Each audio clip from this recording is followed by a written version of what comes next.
The middle finger was a peace sign, yeah. We were sipping on emotion.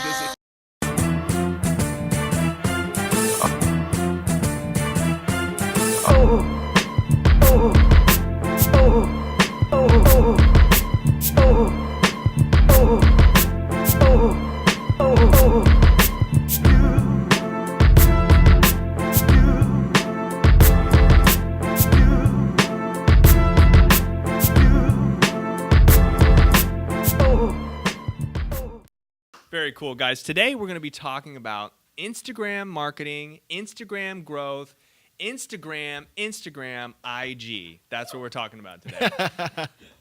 Instagram, obviously owned by Facebook. Okay, very interesting sort of opportunity that they saw there, and they purchased it. Very like-minded sort of values as far as the products are concerned.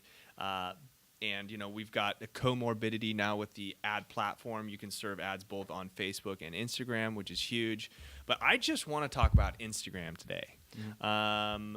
I feel like it could have been one of those platforms that you could have left off before, or maybe something that you could have, neglected. Not anymore by any stretch of the imaginations. Why? It's visual. Social media is an incredibly, just the internet in general is a very visual medium. And so the pictures, Sam's distracting. So the pictures that you're sharing can engage with people. You want it to be bright colors. You want engaging, funny videos, and whatever your niche is, just make sure that the content is great. And then that's what will keep your engagement, grow your following. Why? Why is Instagram the way it is? Why is it a necessity now in your social media game? From a marketing standpoint? Yeah. Well, I mean, that's where so many people's attention is, and that's where they're doing a lot of, that's where they're doing a lot of communication. Okay. What's interesting is I think, rewind 5 years and Twitter was in this conversation. Yeah, Now, it was. maybe not Yeah, as much. definitely. But I think the interaction that's happening on Facebook or on Instagram, for example, is like people are they're tagging other people. The release of stories made direct messages really easy. So it's a communication platform for consumers as well as for brands and businesses, that type of thing. So that's what it is. If you can communicate effectively with your target audience, then you can sell something effectively there too. Interesting. Very interesting. That was a cool line. Yeah. No, you're killing it, dude. You're You doing always great. are. So the Instagram stories thing, some people say they stole that from Snapchat. Mm-hmm. And other people, like Instagram, they don't really care. Yeah. What say you? I think yes, they stole it from Instagram, stole it from Snapchat, but there's the whole positioning game. Snapchat may have been the first, but Instagram has that benefit of they just added it to their platforms. They already had a user base. I had deleted Snapchat probably about a year before Stories started, and that gave me the opportunity to share little temporary tidbits of life without having to switch between apps and re-download Snapchat. So it has that immediate user base, and that has helped that succeed. Like, I don't think a new app like Snapchat would succeed, but because Instagram was already a thing. So why should brands care about Instagram stories? Well, for one, I think that again, it makes it really easy for people to communicate with you. But for two, I think a lot of attention has gone to Instagram stories as opposed to the actual posts that are going through the feeds. It gives people, people are watching it like TV, which I think is kind of interesting. I don't know about you guys, but there's, like, for me personally, like sometimes I'll watch like 3 people in a row and not click forward. It's like reality television, and I think that's why people like it. Yeah, and I think that's why people like it. For brands specifically, for bigger brands, there's the swipe up feature, which makes it really seamless for them their audience to like go to their website and make a purchase. And then in addition to that, Instagram stories in particular does get a lot more engagement and views than the actual post and the actual feed. Gotcha. Another side of that is that you can post interesting content without ruining your color blocking, without ruining your grid. And so a lot of brands are using the grid theme or using color blocking. So one of our clients, we post short little animated videos to stories about new blog posts or products. And so that allows us to post that content temporarily and not mess up the color blocking that we've created. Okay. So color blocking is this new thing that we hear a lot about. We use it because it's so freaking cool. But what is color blocking? It's using multiple pictures to create a theme, like a visual theme, essentially, right? So you Okay. can do that you can do it in multiples of 3, essentially, and you can do it line by line, or you can do it take an entire page. So it's a really nice way to kind of showcase your brand, I think, especially because, for a lot of consumers, when they hear of a brand, one of the first things they do is look them up on Instagram, right? Whether it's clothing or even if it's a small business, that's like the pulse check. Are they real? When's the last time they posted, right? Yeah. So And it doesn't have to be obvious either. Right now, my own Instagram is much more obvious grid pattern, but you can weave colors throughout. So you can have different tones of yellows going into greens each month or something like that. So there's so many different ways to do it and to recreate it and to make it unique for your brand. You don't have to do what everyone else is doing, which I kind of am doing what other people are doing, but I'm taking it and modifying it, and hopefully it's working. One of the things that strikes me about Instagram is it's beautiful because of its simplicity, right? Facebook, there's a lot going on Facebook. Instagram is it's unique in the sense that it's very simple, and there are a lot of different. It's expanding as far as the features and functionalities of how brands can use them and how you can actually use a profile. But in the simplicity of it, I think that's why it's so attractive, is because you scroll through the feed, you scroll through the stories. There's a lot of ways to access unique and dynamic content very, very easily. So when it comes to a brand using Instagram, are there strategies that they can use to optimize each post that they make? Like, so what would the advice be to a brand who's posting on Instagram? How is it that they can get the most engagement, the most reach out of their post? What are some of the strategies that they can employ there? Engaging on other brands' content and their supporters' content. So yes, you want to put well-chosen hashtags in your post, but you also want to engage with others. You don't want to count on people coming to you. So that's liking posts that tag you. If someone makes a recipe with your product, then comment and say, oh, that looks great, or something like that. So really engaging with others and focusing on the color blocking. And it's a mix, it's a formula that is, it all comes together to be a cohesive brand. It's not just one thing. Yeah, I think definitely remember that regardless of how powerful Instagram is for businesses, you're still not going to get just discovered, right? Yeah. Somebody has to actively search you out, search your brand name, or if you come up in one of the top 12 posts for a specific hashtag or location or anything like that. So keep that in mind. But another way to gain a lot of engagement is to shoot to be one of the top 12 posts. For example, if you look up, hashtag social media marketing, just as an example, the top 12 posts up there stay up there because they have the most engagement. So something that you can do is try and get as many people to interact with your photo within the first hour of it being up, and that gives you a better chance of being in the top 12. And then in addition to that, the people that are interacting with it interact back. There's a lot of little hacks to try and break the algorithm stuff, and that's a completely different episode, I guess. But that's kind of one of the bigger things for sure. So as far as when you do a post, so we're talking about, we post a picture, whether it be a video or an actual image itself, right?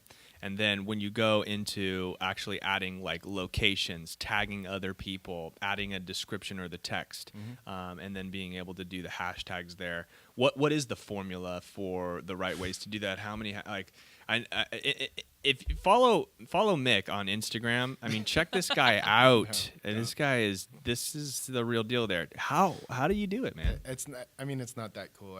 But It It's takes really a lot cool. of time and effort to look this It's cool. Lots of time and effort. I'm not even cool. Yeah, you are. I get by. But anyways, so when you pick your photo, if you're gonna do color blocking, that's not really a strategy of mine because I have no time to color block on top of everything else. But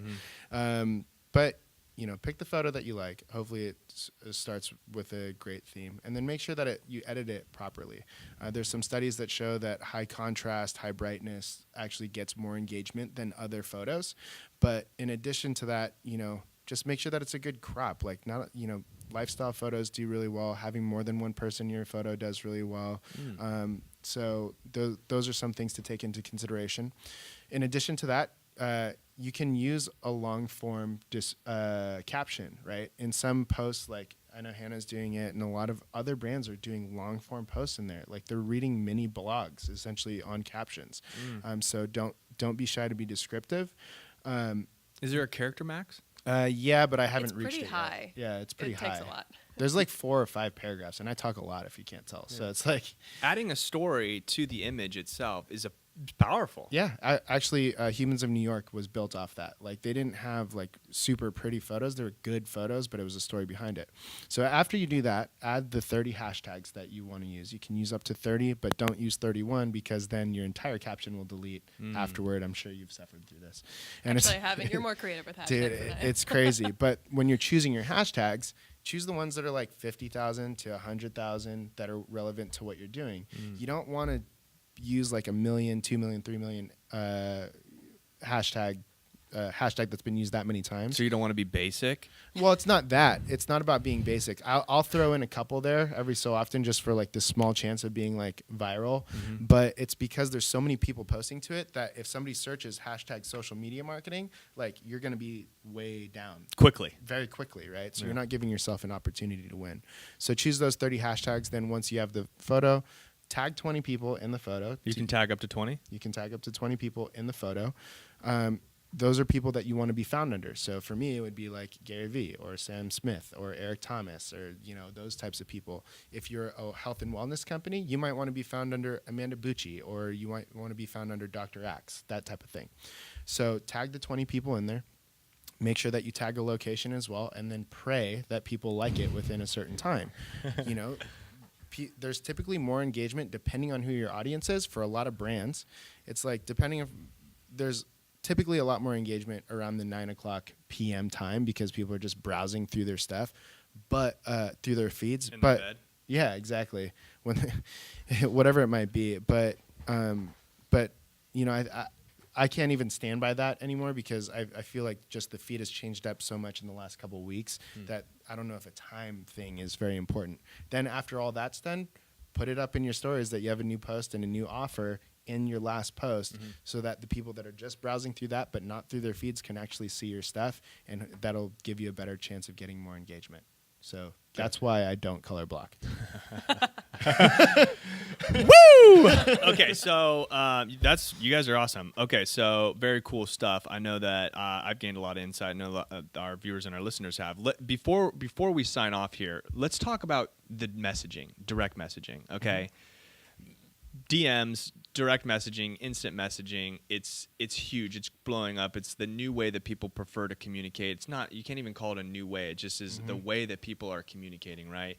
Facebook's investment into their messenger technology, the purchase of WhatsApp, and now the new features and functionalities and the way that Instagram has changed around the direct messaging. Walk us through some of those things and how brands can leverage those things to their advantage. I know that I tend to use DMs more now that stories are here. So I'll be going through, some athlete or fitness blogger or whatever that I might follow, and then also just friends or also the requests. You always need to make sure to check the requests because that's where I find a lot of the potential biz dev and just making connections. Mikhail does a lot of biz dev through his DMs, and I'm always impressed. He can probably speak better to it than I can. I'm impressed of him right now.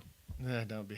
Like, honestly, always. My dad would be so disappointed if he found out that I'm essentially a 30-year-old, 13-year-old girl taking selfies for a quarter of my day.